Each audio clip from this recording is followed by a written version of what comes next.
like I'm dreaming.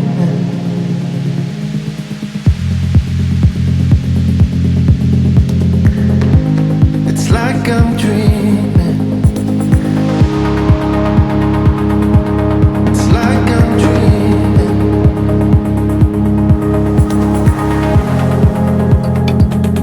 When the time is closer, when the sun is on your lips, they say that your dreams can come your ways. Through it all, I got the answer. That love is closure. Your love is closure.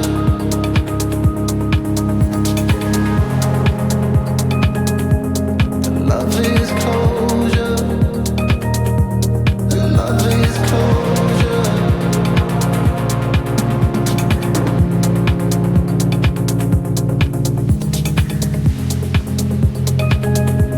The love is closure. Your love is closure.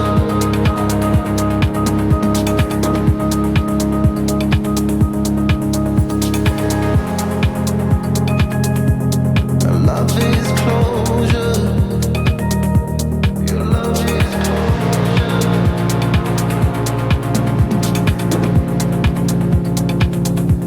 I got the meaning that moved from my bones. It's like I'm dreaming. It's like I'm dreaming.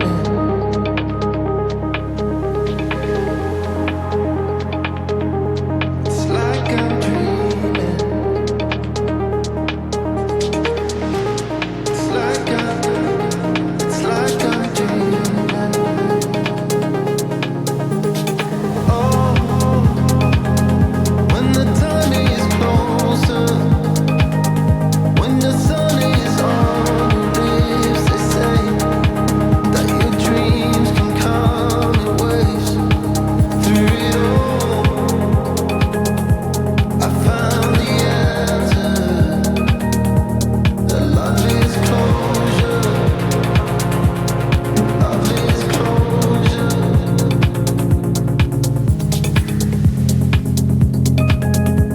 That love is closure. Your love is closure.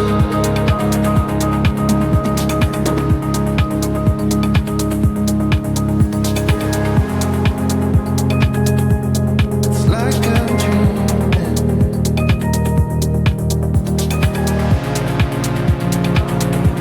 It's like I'm dreaming.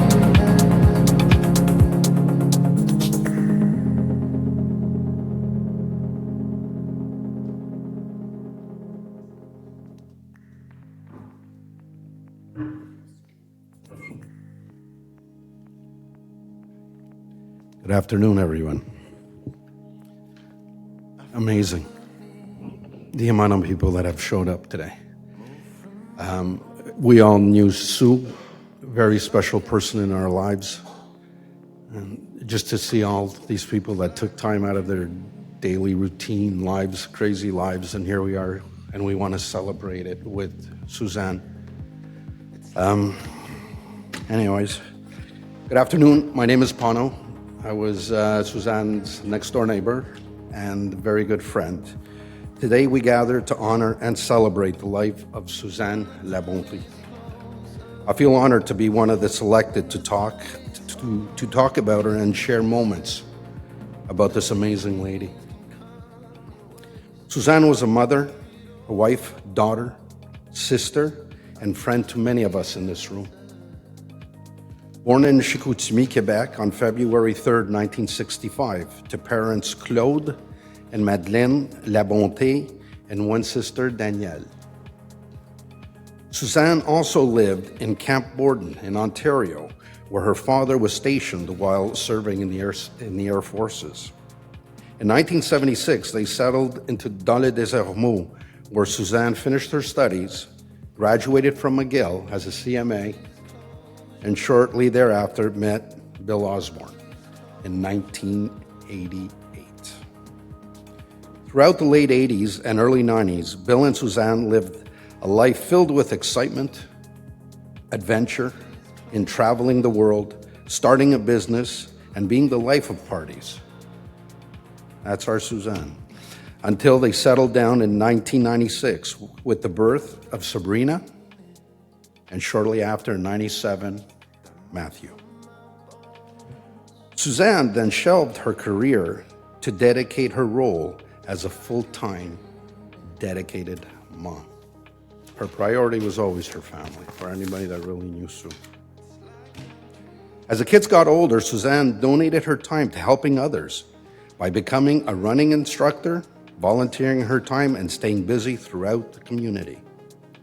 In 2015, Suzanne got involved with the Big Brothers and Big Sisters of the West Island, where she eventually became volunteer president of the foundation. Suzanne was taken from us much too soon on December 5th at the age of 59. And after a fiercely courageous 4-year battle with cancer, it was a long battle. Very, very strong woman. Suzanne will be remembered most by her bubbly energy, passion to help others, and contagious happiness. Her joie de vivre and bright personality never dimmed throughout her life and any of her obstacles.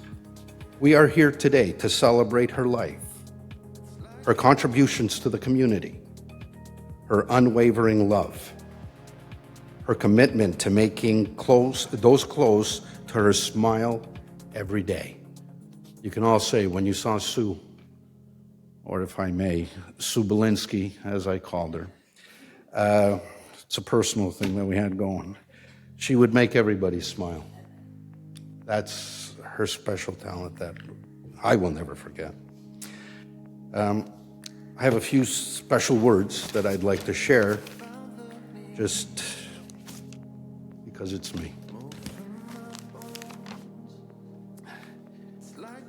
From the moment we moved in 1999, we became neighbors. Suzanne, Bill, and the kids became more than just a neighbor.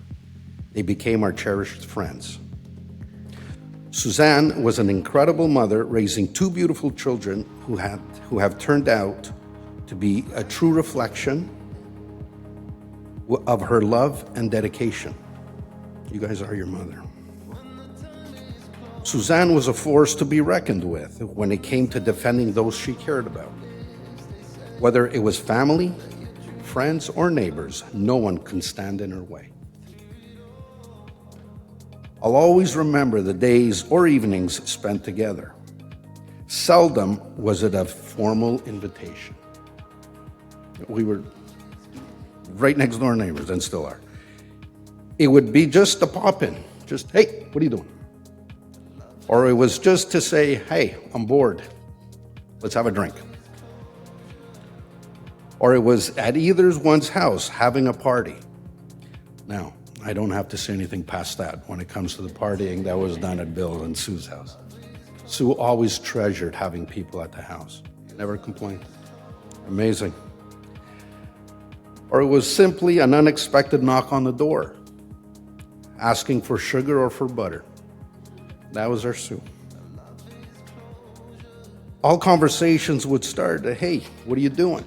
And then it just led to whatever it was. Her smiling face was the first thing you would notice. Suzanne was everywhere.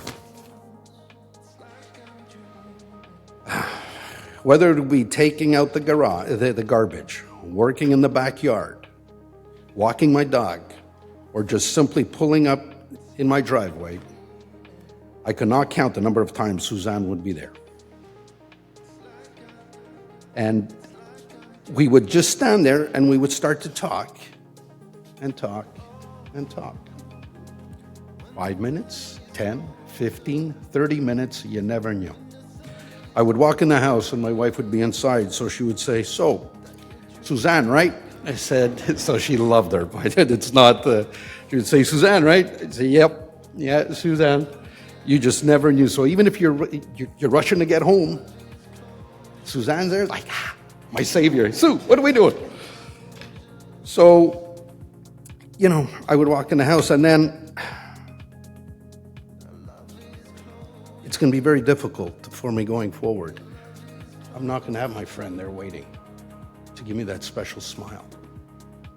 It meant a lot. I'll never forget that smile. I will be missing my very, very, very special friend. And yes, Bill always is there. He's always outside too, so I'm telling you, very special neighbors. Suzanne was the heart and soul of our street parties, ensuring that every event was a success. She knew the ins and outs of city permits like no one else. And we often joke that she had a direct line to City Hall. COVID? That didn't stop her either. She would call on a few neighbors are here, and arrange a sit-down where everyone was to bring their own chairs, alcohol, optional, but it was there. We would sit outside on either one of our driveways, 6 feet apart. She said we got to be 6 feet apart. And we have pictures to prove all this, by the way, and cars used to drive by and look at us, and it's all good, get out of here. So, and we would talk about what was going on in the world, sharing a few jokes, and just enjoyed our time together. What else can you ask in a beautiful neighbor as that? Our family was very fortunate to have this family as neighbors.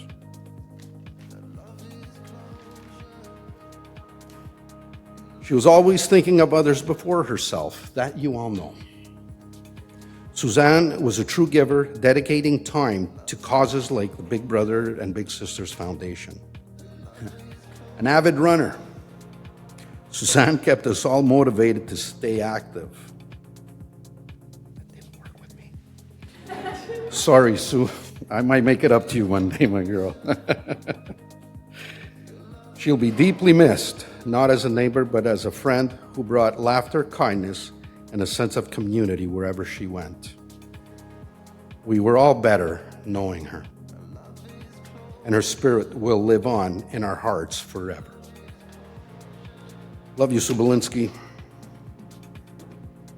I could go on for hours talking about Sue and all these special moments that we shared. Yet many of us have countless beautiful memories with Suzanne. I would like to begin hearing some of these stories by inviting the first member of her, by inviting people up with friends that will be mentioned, and then at the end, anybody else who would like to come up and share a few memorable words about Suzanne. So first, I would like to invite up her sister, Danielle Labonte.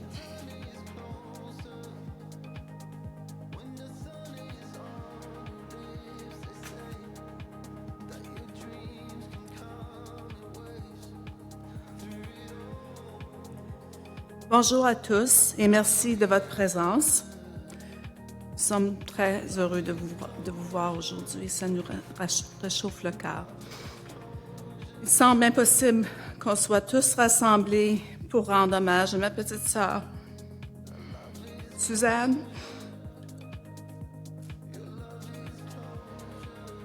ou Zazane, comme mes parents aimaient l'appeler. Suzanne était pétante de vie et d'amour. Depuis sa naissance, elle était vivace, curieuse et un peu espiègle. Elle avait besoin de s'entourer et de se faire aimer. Elle n'a jamais été capable de rester assise avec un livre ou une autre activité tranquille ou solitaire. Pas de couture ou de tricotage pour elle. C'est moi qui ai tout hérité de ces choses-là. One of my early memories of us as children is Suzanne running out the front door when we lived in Camp Borden. She would have been about 7 then. And the other 3 of us were in the front yard. And she is bursting out of the room, wide eyes, arms wide open, going, "What's happening?" It's like, why am I not there? What are you guys doing?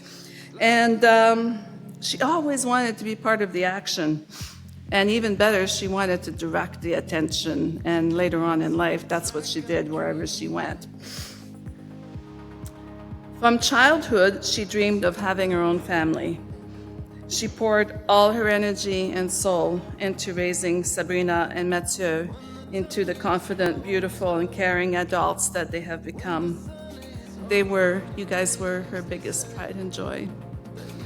And her greatest regret and sadness as her illness marched forward was that she would not see you guys grow older and have your own lives. Suzanne's love of family knew no bounds. She went to the moon and back for her family. After being super mom to Sabrina and Mathieu, she was tireless in ferrying my dad to endless medical appointments as he struggled with his own battle with cancer. And in the last 10 years, she has been our mom's lifeline. She would visit my mom often. She called her several times a day to check in and just to, talk about little things. She brought her little treats and other extras that added comfort to her life. She made sure she was well looked after medically, and they shared so many stories together. Maman l'appelle son rayon de soleil, son petit bonheur, son petit cœur. Même quand Suzanne était souffrante, elle arrivait chez maman avec un joyeux « Allô, maman !» qui masquait ses douleurs. Elle l'a protégée de son diagnostic aussi longtemps que possible, sachant la peine que ça causerait. Suzanne was also a woman deeply committed to serving her community. She grew up here on the West Island and lived here pretty much all her grown-up life. She lived a good life, and she believed in the power of giving back. She applied her natural leadership talents to many great causes. Many of them were focused on youth. She loved kids. One of the many areas where she showed leadership was her coaching role with the running room. Honestly, you've seen some of the photos in the carousel, and then there's that one of her. Have you ever seen anyone that looks that happy running? Most of us, it's a struggle, and you're panting and dying by the time you get to the finish line, but she was always smiling. You can look at any photos, she's always smiling when she's running. And she inspired many others to take up running and become decent at it. You've already heard a bit about other ways she contributed to her West Island community. The other thing about my little sister was that she was so brave. She wanted so much to live. She did everything the doctors told her in the hope that she would be the miracle to beat this rare cancer. But the setbacks kept coming. She'd absorb the news, grieve a little, sometimes a lot. We'd talk on the phone and cry together. Sometimes we'd have a long-distance sharing of red wine, one of our common passions. And then she'd pick herself up and say, okay, that's enough. It's time to put on my big girl panties. And then she'd go back to war. She'd show a brave, smiling face to all of us, and she'd keep going. She was a true warrior. And her fight, it mattered. She did survive well beyond what any doctor told her at the beginning, years beyond her initial diagnosis. But it still wasn't long enough. Elle est partie beaucoup trop tôt. I know, Mom. So with time, I hope we'll all find a bit of solace and the cherished memories we've all shared with her and her legacy of cheerfulness and kindness. Thank you.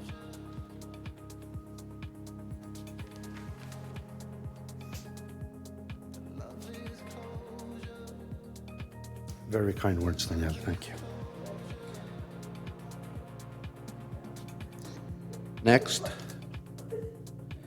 her husband and life partner, Bill Osborne.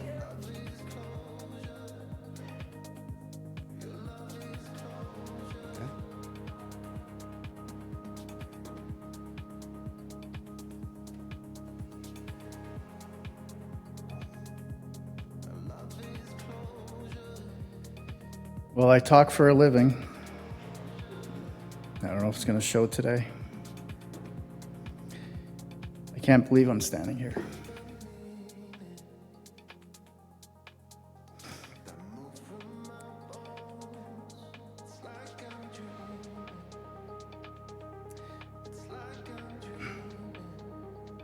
It's like I just want to wake up and think that it's all a dream.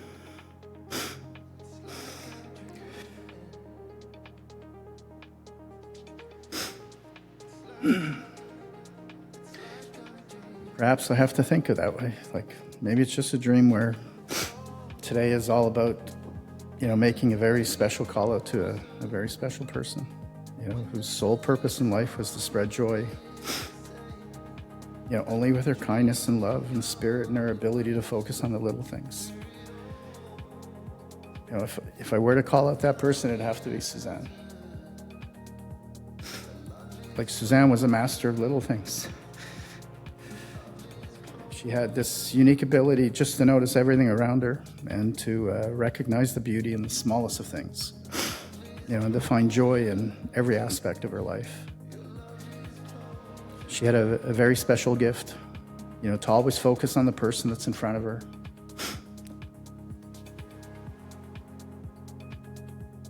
And always on the little things that mattered most to her. That was Suzanne's superpower. And that was her gift to all of us. She was our special little thing.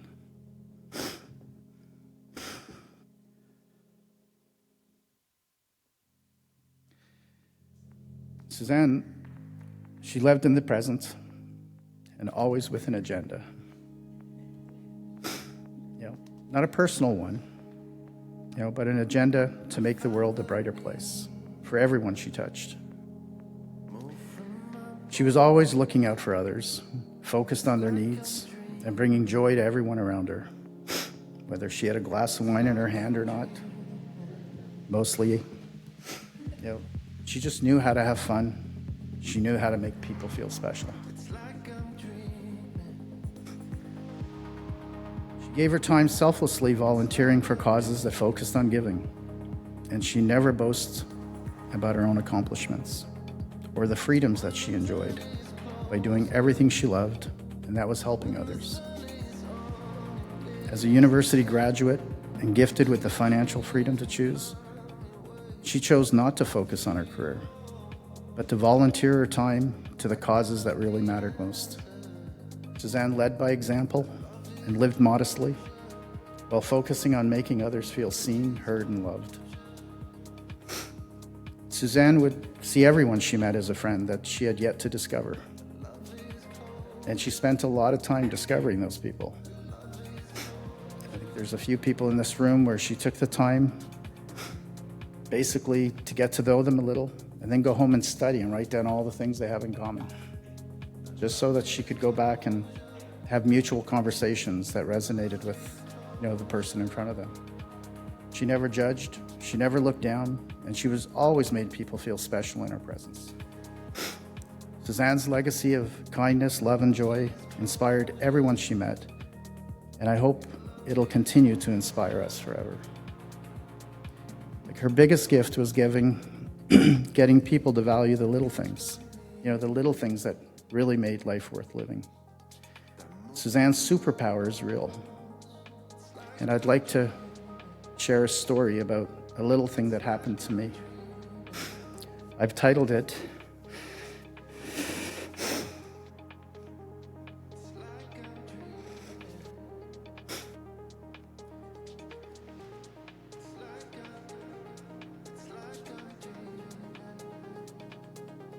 Our Last Date. On Tuesday, November the 19th, which was 3 weeks ago, at 2:45 in the afternoon, I made a decision that would stay with me for the rest of my life. It was a simple decision. It was whether or not I was going to take Suzanne out for lunch that day. It was just another little thing that required a simple yes or no answer, or so I thought at the time. On that day, Suzanne's cancer symptoms were really severe. And despite her conditions, and for reasons I didn't understand at the time, Suzanne insisted that we go out for lunch that day. Even though I knew how difficult this would be for her, yet I reluctantly agreed and said yes. But that morning, it took me over 4 hours to help Suzanne get out of bed, helping her shower, take her medication, apply her makeup, put on her jewelry, and then get dressed. It seemed as though Suzanne was preparing for a special outing. She was determined to look her best. However, as for me, I couldn't shake the feeling that going out that day was going to be a big mistake, because every task that morning was challenging and overly stressful. Yet despite the overwhelming challenges, I remained patient and loving and caring and gave her all the time that she needed. After all, she had once again used that special smile, to convince me, and against my better judgment, we were heading out for lunch.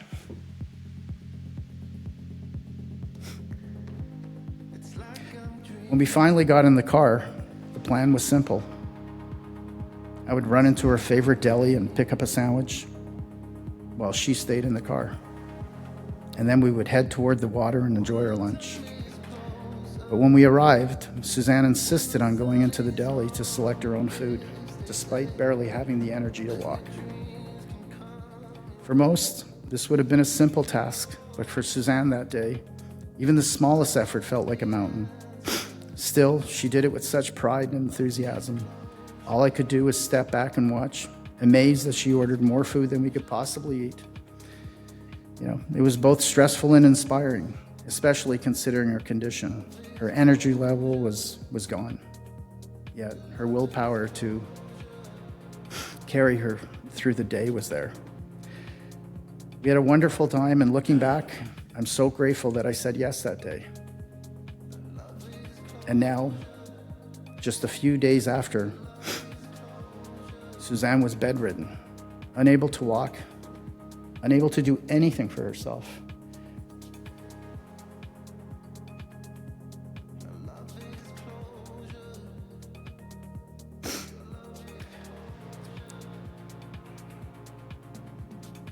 Her condition had worsened, and I feared at that point that the end was near.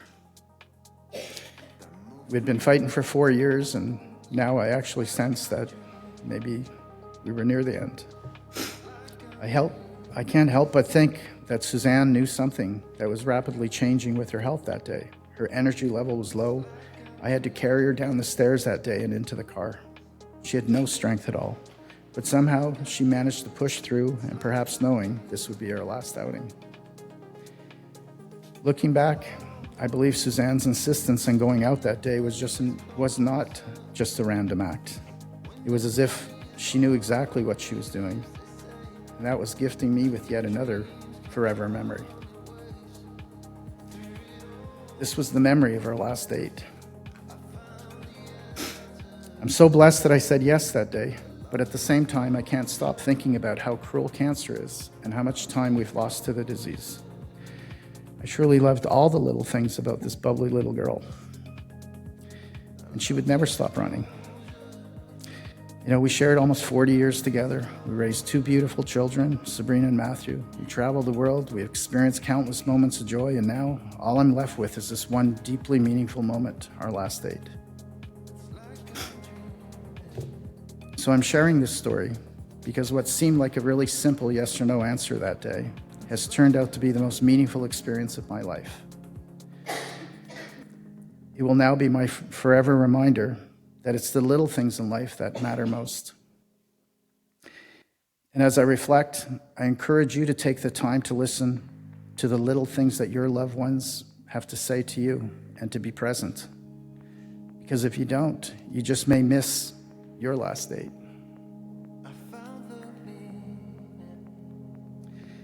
I'm heartbroken, yet forever grateful that I said yes that day.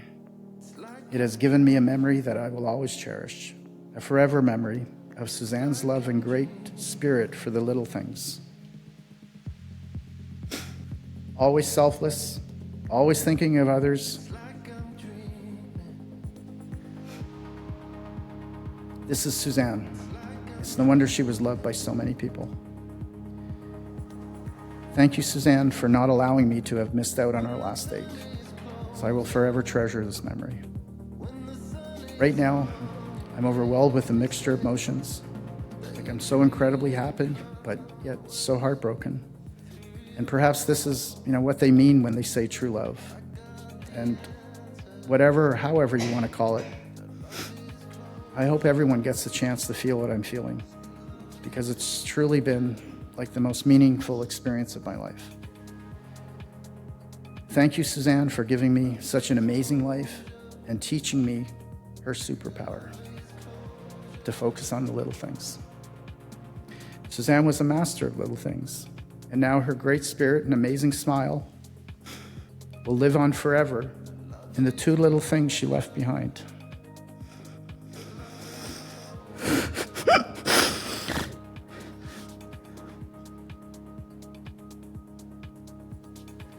Our two beautiful children, Sabrina and Matthew. I love you, Suzanne, and never stop running. Thank you.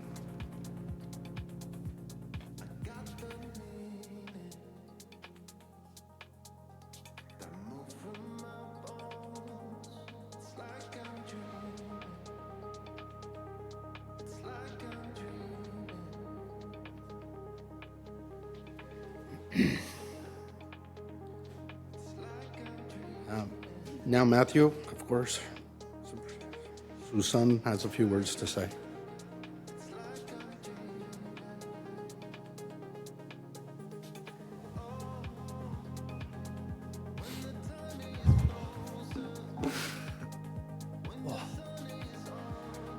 I've never spoken in front of more than like 10 people.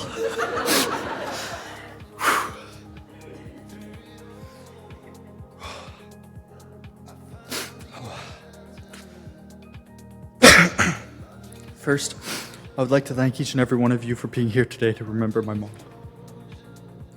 It's incredibly meaningful to see so many people gathered to honor her life. The amount of love we received as a family truly reflects the impact she had on so many of us. For those of you who may not know, I was very sick as a child. I spent a lot of time in and out of the hospital, and taking care of me became a full-time job. She devoted all of her time to finding the best doctors and the most effective treatments, doing everything in her power to help me get better. We often hear that we owe our lives to our mothers, but in this case, it was more than that. The tireless effort and love she gave to everything she did is what made her so incredible. This was the essence of my mom. From volunteering at her elementary school library to chaperoning every field trip my sister and I went on, she was always there. She coached us in baseball, volunteered at the Kirkland Mini Olympics, managed our hockey team, showing up at every single game, even though she had no idea what an offside was. As Sabrina and I got older, she continued to find new ways to use her time to help others. She became a running coach, and since her passing, we've been overwhelmed by how many people have reached out to tell us how her infectious go, go, go spirit inspired them to keep running even to this day. If it wasn't obvious enough from my short stories to everyone else who will be sharing today, what stood out most about my mom was her selflessness. She never once put herself first. Whether it was her kids, her husband, a friend, or even a stranger, she always made sure others were happy and taken care of. She had an incredible ability to put everyone else's needs above her own. Through all of this, my mom has taught me countless life lessons, most of the time without even realizing it.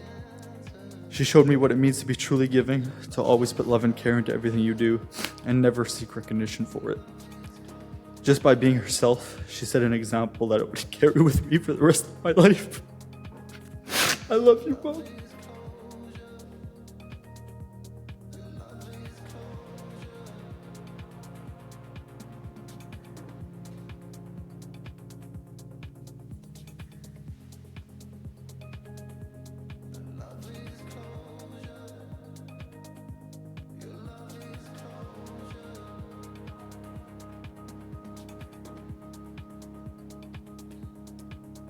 Sabrina?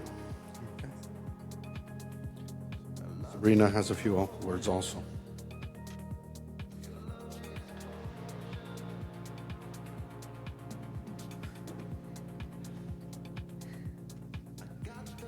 You always think it's going to be easier than it is, and then you look at like 1,000 eyeballs. I guess I could start by introducing myself as Suzanne's daughter, but from the comments I've gotten since yesterday, I sense that's not so necessary considering how much I look like her. My dad's a handsome man, and I'm certainly my father's daughter, but I'm glad I came out looking like my mom. Before I really get into some sappier stories, I do want to address the elephant in the room. You might have noticed that my family and I, along with some close friends, are wearing purple. We're not just tone deaf to funeral etiquette, despite what I think some people last night thought. We did it on purpose. My mom was a woman who lived to the beat of her own drum, sometimes Stevie Nicks' drum too. She most definitely wasn't conventional by any means. If she ever had to pick any token to represent her, it was always a Purple Heart, and not just one of them, like as many as she could put in. She also adored anything that was bright orange, but bar showing up today as the highlighter family, we wanted to give this event a little touch of Suzanne. For many people here, my mom's been a part of your lives for 20, 30, even 40 plus years. And while I didn't get as much time with her, she was a part of my entire life. My mom was beyond an incredible mother, and God, did she love being a mom. Nothing dissuaded her. But beyond that, she was my closest friend too. We spent any time we could together, sometimes doing a lot, sometimes doing nothing but talking for hours on end, to my dad's confusion. Over the last few months, our family made the decision to care for my mom at home, making sure she never had to wake up to an unfamiliar face and could live through her life in the comfort of her own home, surrounded by her beloved cats and the people she loved. It was a difficult decision to make at the time, but in hindsight, it was the easiest and best decision we ever made, and I know I can say that on the behalf of myself, my dad, and Matt as well. We got to make memories together until the very end and got to love and care for my mom the way she always so selflessly did for us. We all learned a lot about ourselves in that time, about resiliency and love, about grief and bittersweet happiness, about how fast and how slow time can feel at the same time. The last few weeks changed us as a family, and in her true fashion, my mom taught us so many lessons without ever trying to teach us anything at all. She was a carefree soul. She led and often spoke with her heart, loved without expecting anything in return, and just couldn't hold a grudge even if she tried. Unless you messed with her babies or her cat, and somehow that little blonde woman with the bouncy curls could turn into a pit bull. She was a little powerhouse in her own way. She was full of loving energy, yet full of grit, and there just seemed to be no turn of events that could throw her off. When Matt was born very sick, she became the best untrained nurse you'd ever see. When she'd get caught in the rain on one of her planned runs with her team at the running room, she'd dance in the rain and pretty much force everybody else to do the same thing too. When the AC blew in her beloved Land Rover one summer, she brushed it off, laughing, saying, "All the more reason to wear my dresses." When I brought home a kitten to our house with a territorial cat already, she crafted up barriers to cover the glass panels on the French doors in the kitchen to slowly introduce them, preventing our family cat Bisou from going on a manhunt for this little new ball of fur. Eventually, my mom unsurprisingly developed her own sweet bond with Miku, although she only ever referred to the family pets as my girl and Miku. When I moved to Vienna at 21, she flew with me to help me move and happily wore my clothes the entire week so I could have the extra suitcase allowance. She ran around this posh city for a week wearing a 21-year-old's clothes, smiling. When Matt was in a collision that totaled our first car, she only cared that he was fine, saying, it's just a piece of metal after all. Unfortunately for my dad, she drove all the cars with that mantra. And her colorful bumpers would be an attestation to that. There's so few stories I have of my mom in which she isn't smiling, moving way too fast, and on her own little quirky mission. She loved hard and cried hard. Honestly, she cried at anything that was happy, every day. Yet when the days became tough, she never really shed a tear. Above all, she wore her heart on her sleeve and could somehow always get through even the most hardened of souls. My dad always liked to say that you can't teach an old dog new tricks, and my mom certainly took that on as a decades-long personal challenge. She turned a wild card of a man into a family man. She had him discover the art of domestication well into his 50s, and she even turned him into a cat lover. More shocking than all is that she turned him into a hugger and a real lover boy. It's hard to keep up with those incredible advancements, but over the last few months I've been trying. And my first mission is to get my dad to accept onions. I'm determined, but we're still working on it.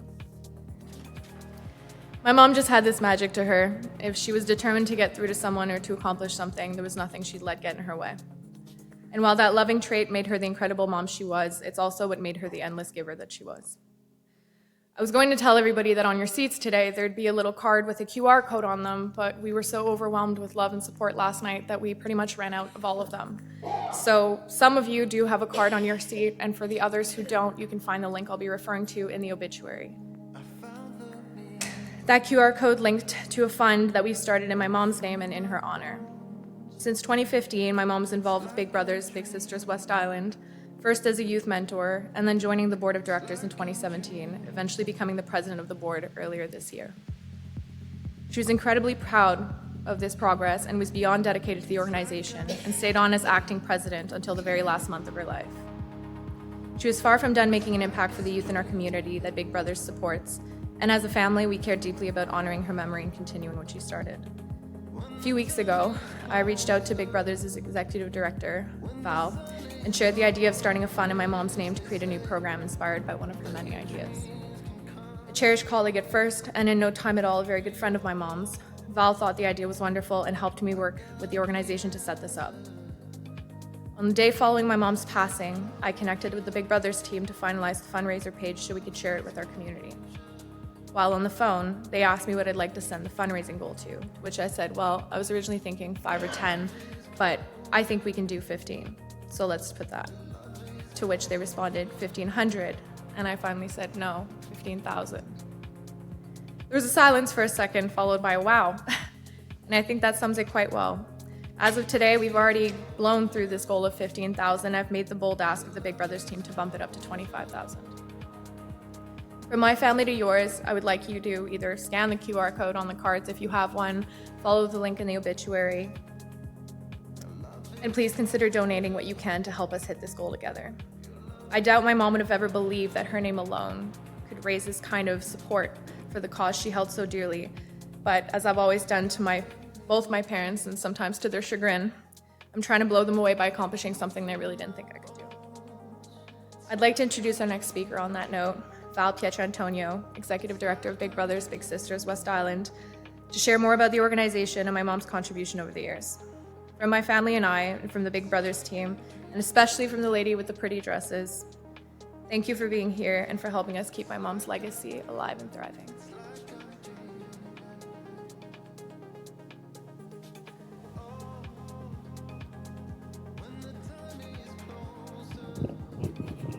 Thank you, Sabrina.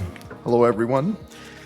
So I'm here today to share with you some insights about the fond memories which I will always cherish of Suzanne as both a work colleague and a good friend. So Suzanne and I worked for the same company back in 2007 for a brief period. Our paths were to reconnect 2 years later when we became neighbors. Suzanne has often been described as energetic, passionate, and relentless. I can confirm that on so many levels. Suzanne came knocking on our door on September 23rd, 2020, to be precise. Her mission during that visit was to inform me that I should become an advocate of youth mentoring in the community and that I needed to join the Big Brothers Big Sisters West Island Board of Directors. So I was taken aback because I would see her zipping up and down the street, but we really didn't speak much at the time. I replied that I would take some time to reflect and do some research on the organization and the cause. In typical Suzanne style, she said she would call me back the next day so I could give her my answer. So I can confirm that her sales pitch was infectious, passionate, and laser-focused. It became pretty clear that declining the offer was really not an option. I submitted my application the next day. So this little anecdote exemplifies how Suzanne rolled in both her professional and personal life. So as good friends, my family and I have been truly inspired by how she confronted her illness and how she continued to dedicate time and relentless energy to the board and to the agency, despite the battle she was waging against this rare illness. In the last 2 years, I must say that we were in total awe in how she confronted this battle and how she maximized every day. The best conversations were sitting outside on our front steps in the summertime, actively engaged in what we called limoncello therapy, as she would call it. She loved her limoncello. We actually went to Italy in 2023, and I asked her, I said, what can I bring you back? And she says, you know the answer to that question. Bring me back a bottle of limoncello from the Amalfi Coast, and we did. So Suzanne's dedication and commitment to youth mentoring started back in 2015 as a big sister, and her passion for this cause never wavered. Suzanne always gave 120% of herself to the causes that mattered to her in her life. This was both in her relationship with the agency and also as a loving mom and wife. Her family was her number one priority, and she leaves fond memories and a lasting legacy. So this legacy has been demonstrated in the fundraising efforts this week, as we have seen how we have surpassed the original target, as Sabrina mentioned earlier, as we will continue to raise funds in the coming weeks for a cause that was dear to her heart. As we know, the target has now been increased to $25,000, and I'm going to say that with a lot of conviction that Suzanne is definitely beaming with immense pride and joy from above. On behalf of the board of Big Brothers Big Sisters of the West Island and the staff at the agency, we want to thank Sabrina, Matthew, and Bill for their unwavering support in having these funds be redirected to our agency to support a new youth mentoring initiative in 2025, when we will be celebrating our 50th anniversary. We're exploring different new initiative options and aim to have a decision in the February timeframe regarding the specific initiative that will create a lasting memory of Suzanne. Suzanne will be dearly missed, but her contagious smile and boundless energy and compassion will live on in our memories for many years to come. Thank you.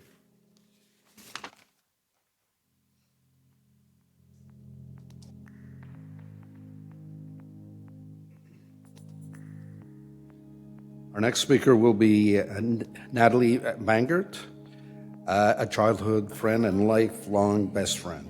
Sabrina will speak on her behalf.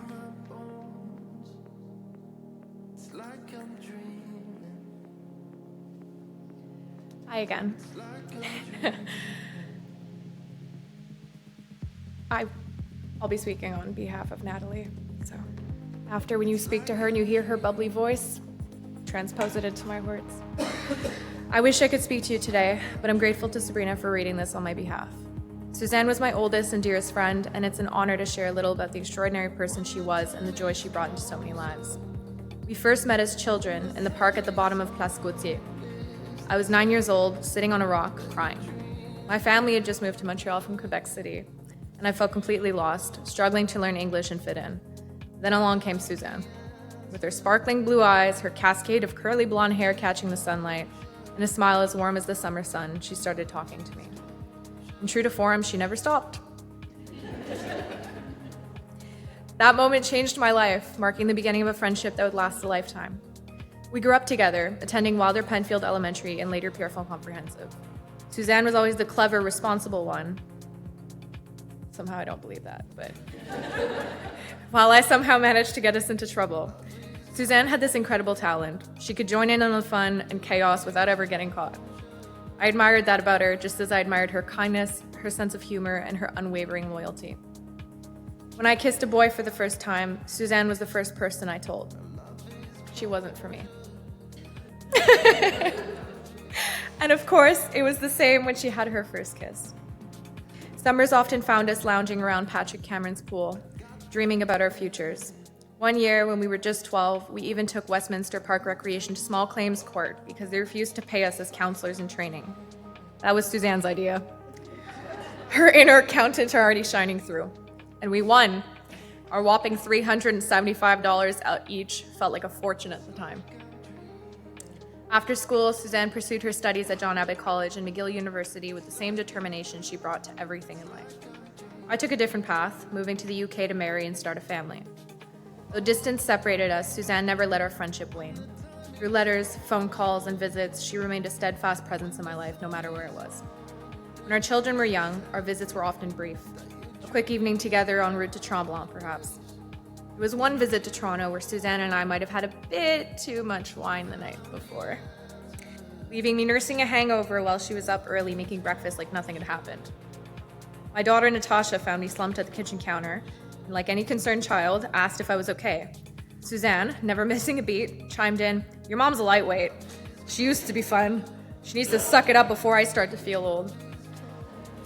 Minutes later, there we were, music blasting, dancing on the countertops with cocktails in hand. By the time everyone else woke up, we were a chaotic but very cheerful welcome committee to Bill, William, and our children's places.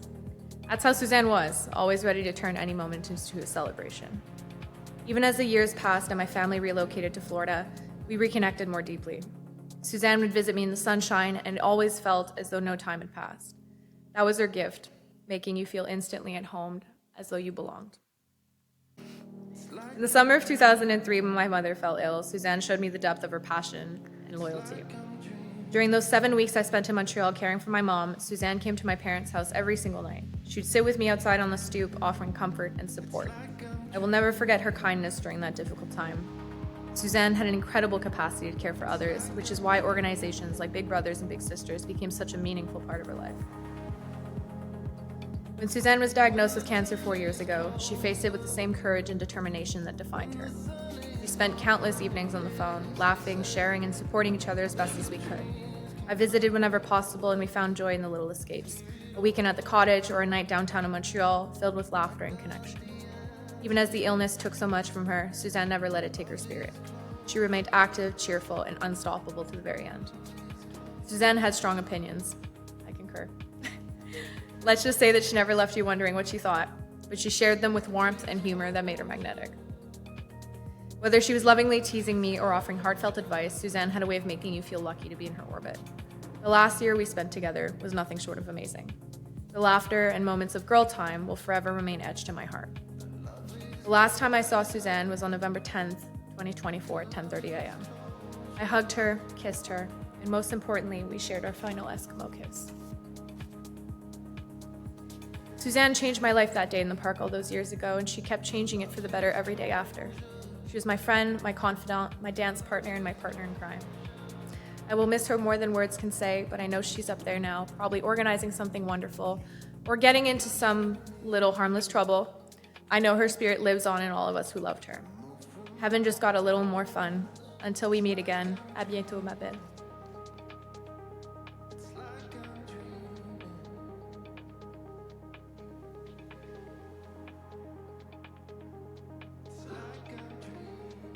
Now I'd like to invite another friend from college, Laurie McGee.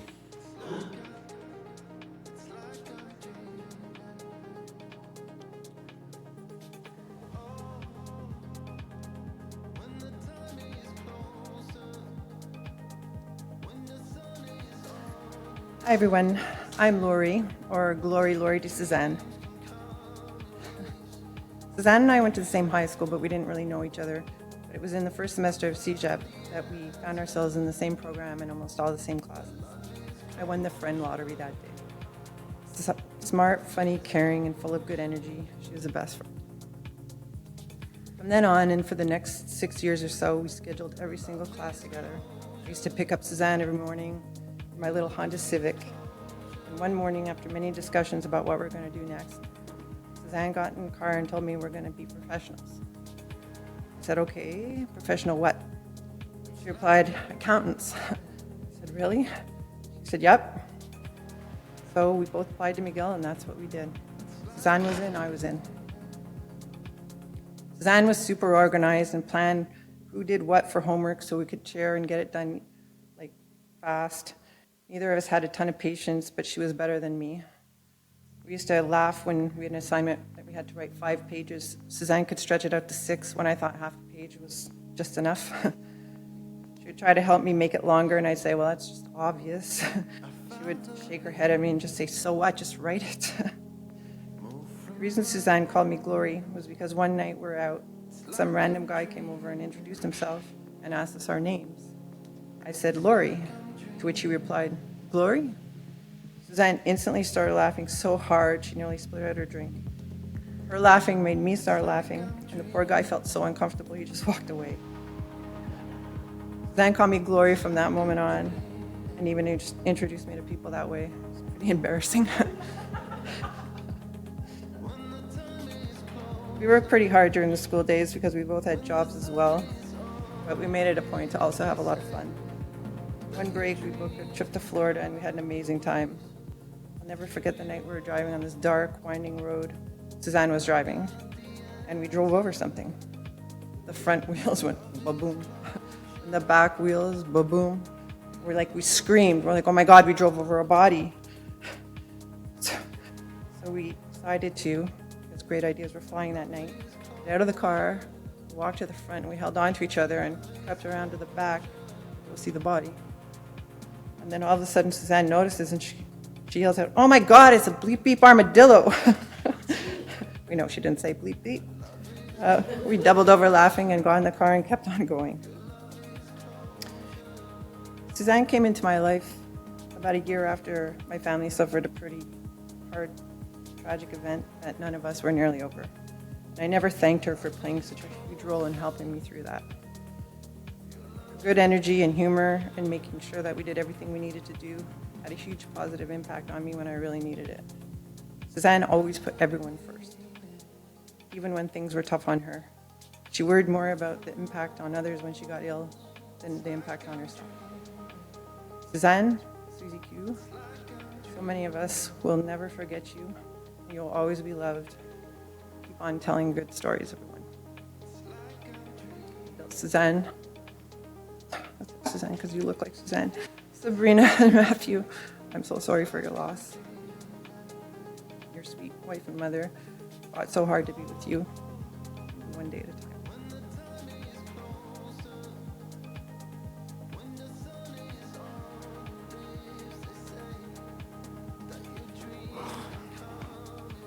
Actually, I'd like to invite a friend working from Avon, Barbie Greiss.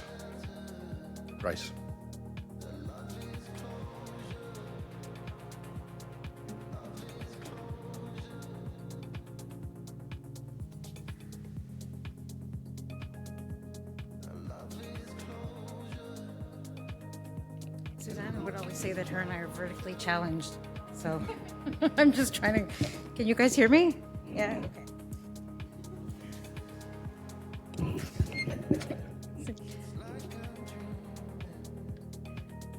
People come into your life for a reason, a season, or a lifetime. Suzanne definitely came into my life for a reason, for many reasons, to reassure me of the importance of love and kindness, to remind me that life is precious, life is fragile, and that every day is a gift. I wish she had stuck around for more than a season. We met at Avon over 30 years ago where we both worked. She always radiated light and love. I just picture her skipping through the hallways. I know she wasn't skipping, but that's how I picture her, that she was skipping through the hallways with this humongous smile on her face. And it was a lot of people to smile at because at the time there were 1,000 employees at Avon. Fast forward to 2022 when we reconnected. With Suzanne-like persistence, she messaged me on Facebook after seeing my name on screen.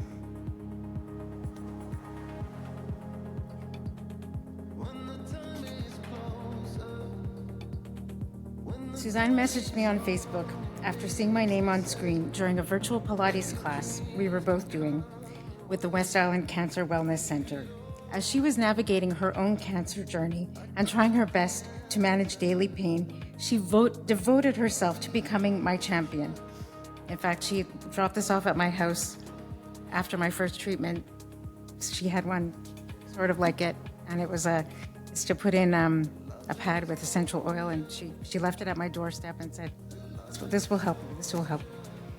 So she devoted herself to being my champion, giving me advice and encouragement almost every day. She would nag me with texts the day before my treatment to pick up the phone when she called, because she was relentless. I wouldn't pick up the phone. I have a headache. I don't want to talk.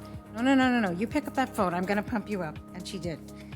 We laughed together, cried together, listened to music, of course, Stevie Nicks, took walks, drank tea, and maybe a little bit of wine. She called me Little Barbie, even though she was small too, small yet mighty. In typical Suzanne fashion, she would give me, on a given day, a 1 or a 1.5 hour time slot. My husband would ask me, what time are you seeing Suzanne today? Oh, well, she told me I could have 3 to 4 or 3 to 4:30. But that's really because she made the most of it, of every single day, and no circumstance was her life.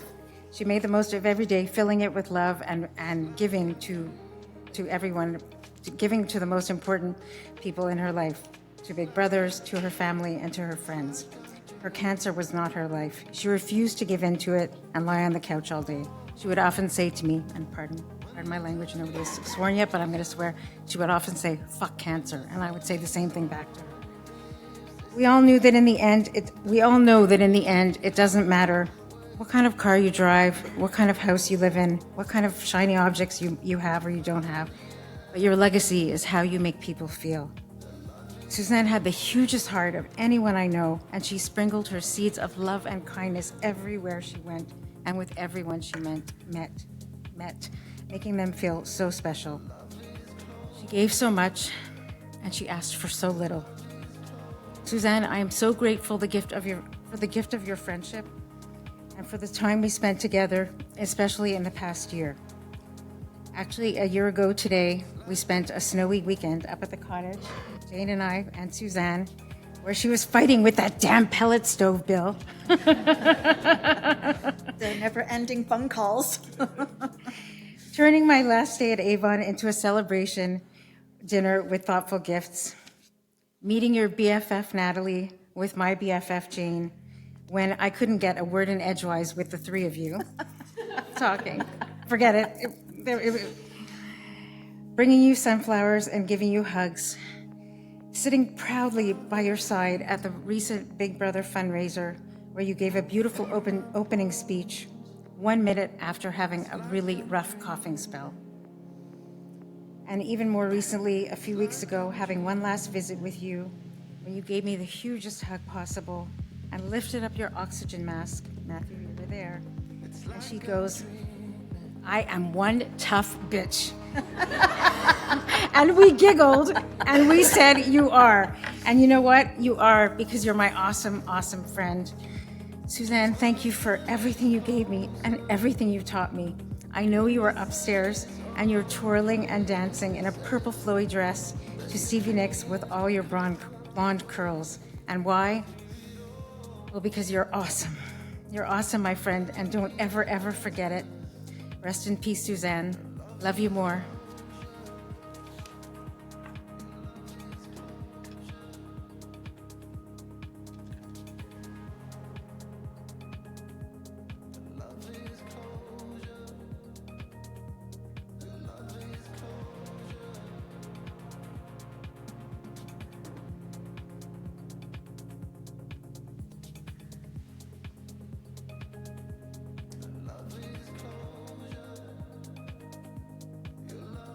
Very kind words, Barbie. Next, I'd like to invite Sue Kennedy. She's a friend that Sue met through the community sports and all things West Island.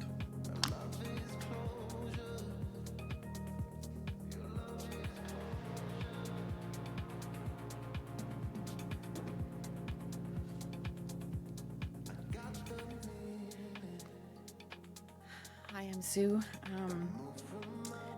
When Sabrina first reached out to ask if I would like to say a few words today, I was touched and grateful to have the chance to share who Suzanne was to me. As I thought about it, though, I started to worry that I would not be able to put into words just how much Suzanne meant to me. But here I am, and I hope that my words will honor the beautiful friend Suzanne was to me and how she touched my life in such a deep and beautiful way. One of the first things I learned about Suzanne was that once she got an idea in her head, she needed to get it done, and nothing could stop her from making it happen. I remember shortly after we met, she called me up to ask for help with transplanting some flowers. We had a banquet to go to that night, and I had just put curlers in my hair. I never put curlers in my hair, but that night I did.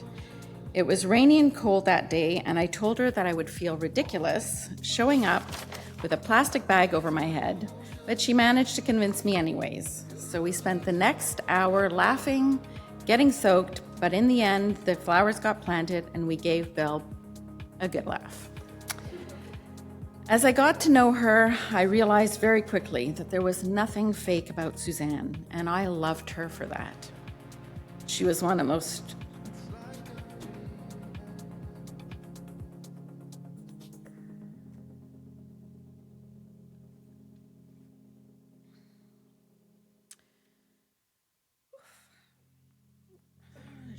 the most genuine people I have ever met, whose love of life and unwavering way of approaching it with enthusiasm and determination were truly inspiring and unparalleled.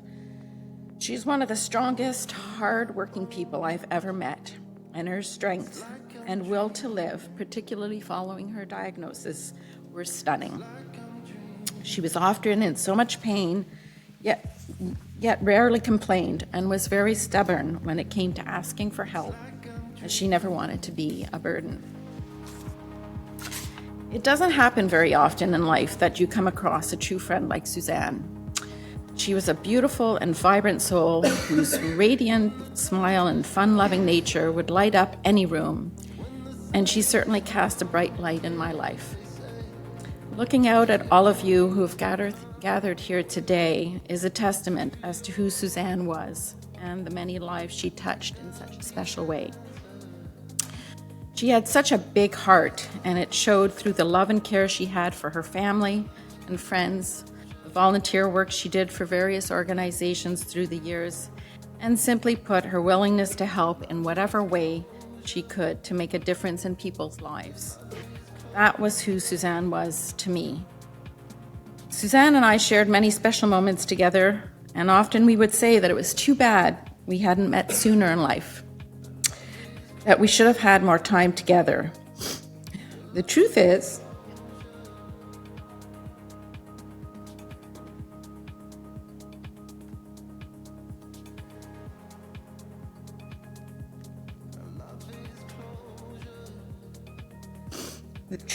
I believe there was a reason we met when we did. And given the challenges Suzanne was faced with over the last years, we cherished our time together and didn't take any moment for granted. Suzanne was a genuinely beautiful, selfless, generous, loving person with the biggest heart and a zest for life that was immeasurable. She was the very definition of what a true friend is. A friend you could always turn to for help, a friend who would always be there for you, a friend who would always have your back, and a friend who would always have a hug ready if you needed one. That was who Suzanne was to me.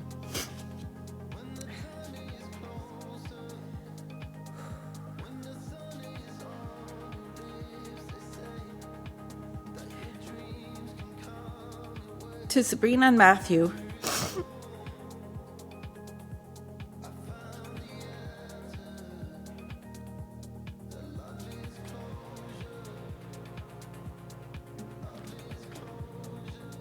I'm sure you know how much your mom loved you, but please know how very proud she was of the wonderful people you have become. I know her grace and her strength will live on through you. You are much too young to have lost your mom, but hold her close to your heart always, and she will be there with you every step of the way. I know I will do the same. So thank you, girlfriend, for all the happy times we spent together. Thank you for always being there for me, for the laughter, the tears, the hugs. the glasses of wine and G&Ts by the pool, and for simply being my friend. I will miss you so very deeply, but will keep you close to my heart forever until we can have that glass of Fat Bastard together again. For those of you who don't know, Fat Bastard is the first wine that we drank together, and Suzanne made me go into the SAQ and ask for it, so.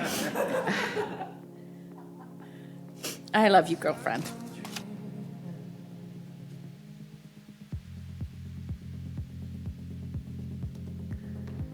It's like I'm dreaming.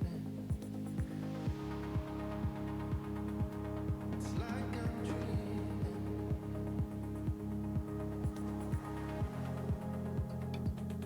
When the time is closer, when the sun is on your lips. Next, I'd like to invite Mandeep Litt as nurse and family friend through Suzanne's courageous battle of cancer.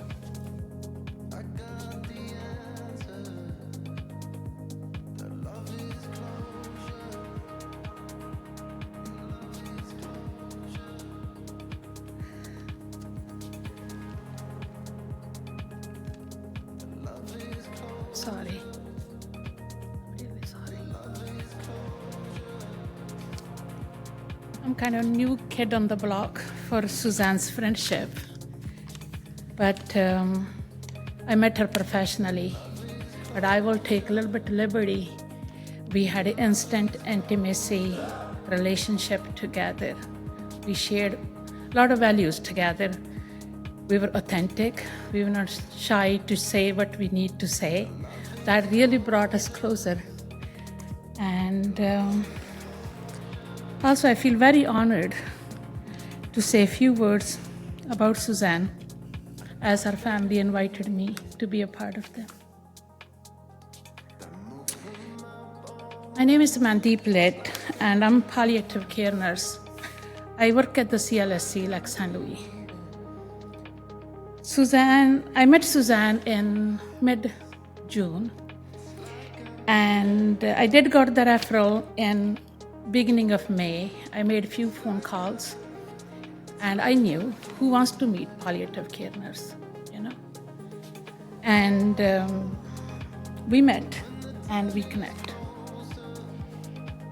And in my line of work, I have opportunity to meet and work with a number of special people. But Suzanne was one of the special people.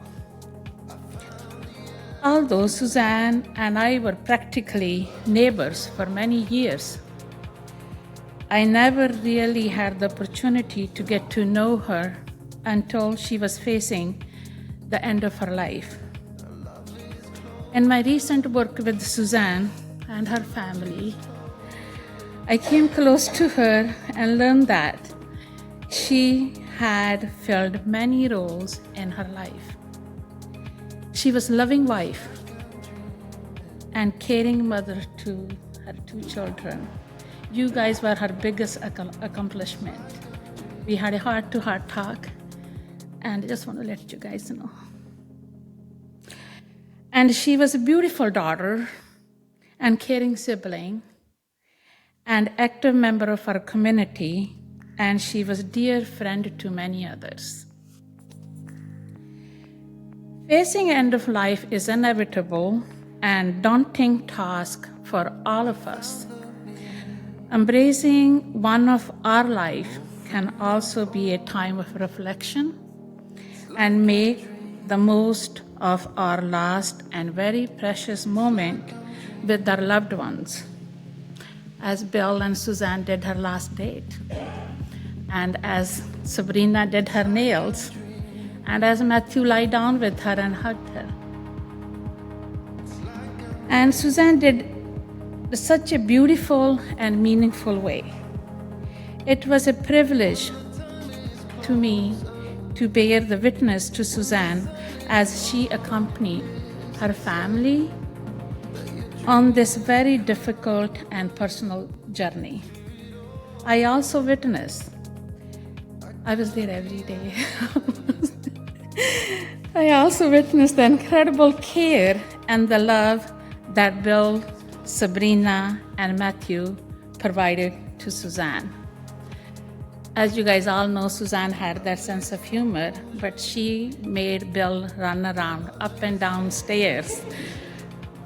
I don't know how many times a day, and we used to joke, are you keeping the track of your steps, how many steps you done in the day? And he became a housekeeper.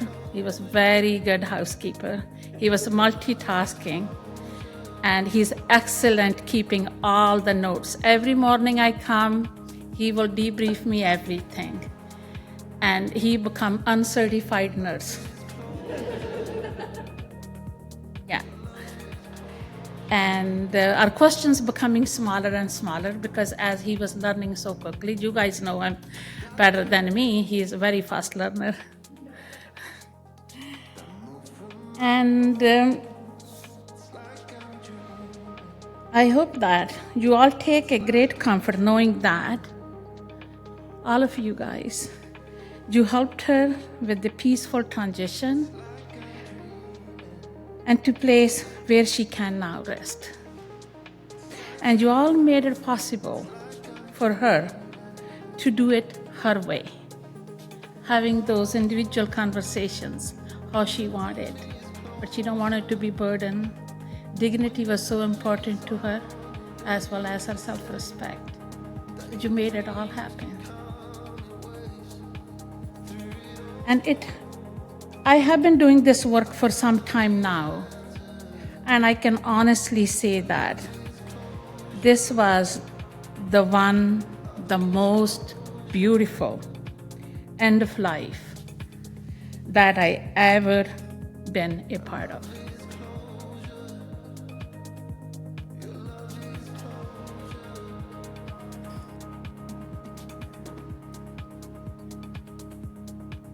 After every one of my visits with Suzanne, we hug and we always say to each other, I love you. It was real and heartfelt.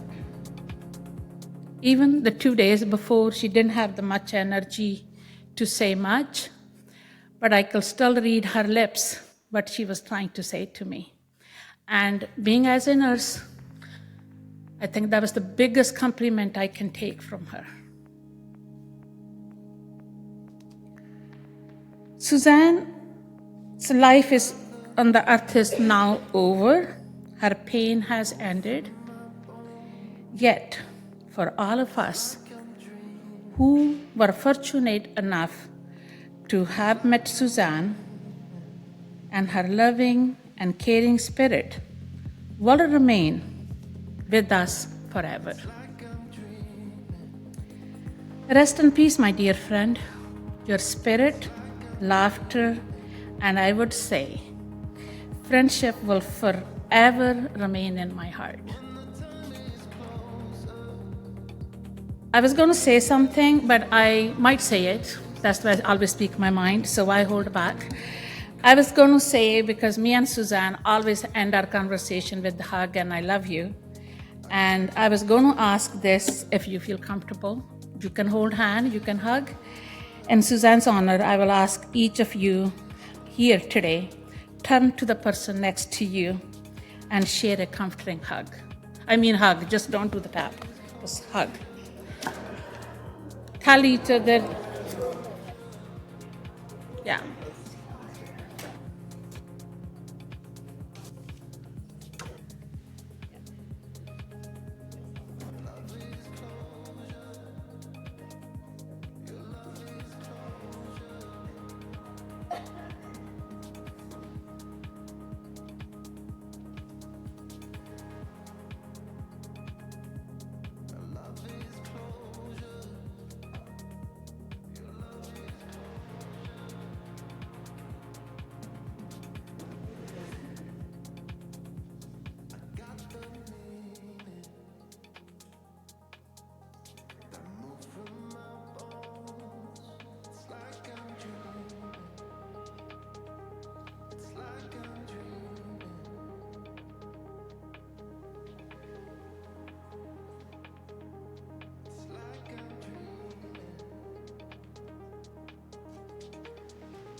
kind and emotional words. Thank you so much, Mandeep. At this point, I'd like to invite any other friends who would like to share a memory or a story with us. I know we've heard a lot of great stories here, amazing stories. Before closing, oh, we have one. Yay. Thank you. We got one. No, please. Come on up. My words are going to echo all the beautiful words that were spoken today, and I really hope I can get through this. My name is Catherine Boucher. My husband Dennis and I have been friends with Bill and Suzanne for about 40 years. Den and Bill met in CEGEP in Quebec City in 1982, I think. And a few years later, they met two girls who would change their world. We have been friends ever since. And while there were times when we didn't see each other as often due to raising our young families, our friendship never wavered. About 10 years ago, when we were invited to a birthday party that Bill threw for Suzanne, when we were leaving, we said, we need to get together more often, and not let so much time go by. Suzanne, in true Suzanne form, said when. And we said anytime. And she said, okay, I'll call you in 2 weeks. And true to her word, she did. And since that day, a beautiful thing happened. Our two families became family. We have shared so many great moments together, had some wonderful holidays, road trip through northern Italy, Prague, cruise, and many fun times up north in their happy place, as I'm sure many of you have as well. Suzanne fought this horrendous disease with such determination and grace, never complained, always so concerned about everyone else. That was Suzanne. So kind, giving, and would do anything to help her family, friends, and community through her work with Big Brothers Big Sisters. She had the biggest heart, and she had a way of making you feel so important, always giving you her undivided attention. Suzanne made a difference. Sabrina and Matthew, you were her pride and joy. She was so incredibly proud of you both. She didn't do anything without thinking of you first. She made me promise to be there for you. And of course, I always will be. We all will be for all of you. Bill, you were the love of her life. Through your hard work through the years, you provided stability, which allowed Suzanne to do what she did best, to care for others, her family, friends, your home, and your social calendar. I will miss my spunky friend, as I called her so often, so much. I will miss her friendship, her spontaneity, our talks, and our wine time. And we had a lot of fat bastard wine too, by the way. Our world is a little dimmer today without her in it, but I am so grateful for the love and friendship we shared and will treasure that always.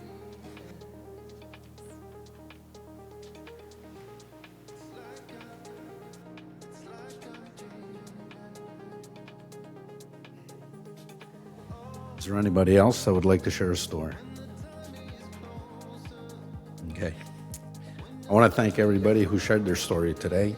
I think it's touched us very, very deeply, but more importantly, it goes to show how deep the love was for Suzanne and how everybody kept on saying the same thing about Suzanne, which means it was true.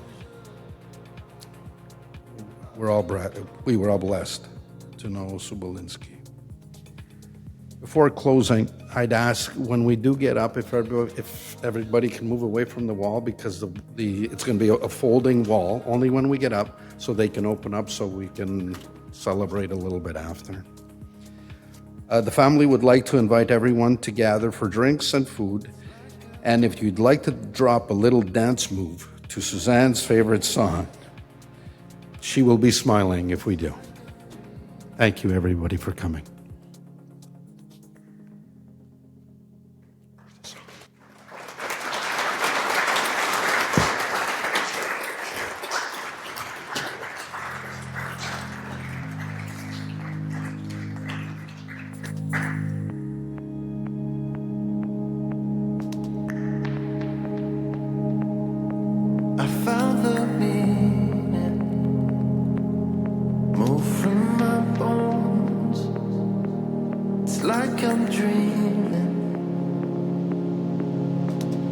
like I'm dreaming.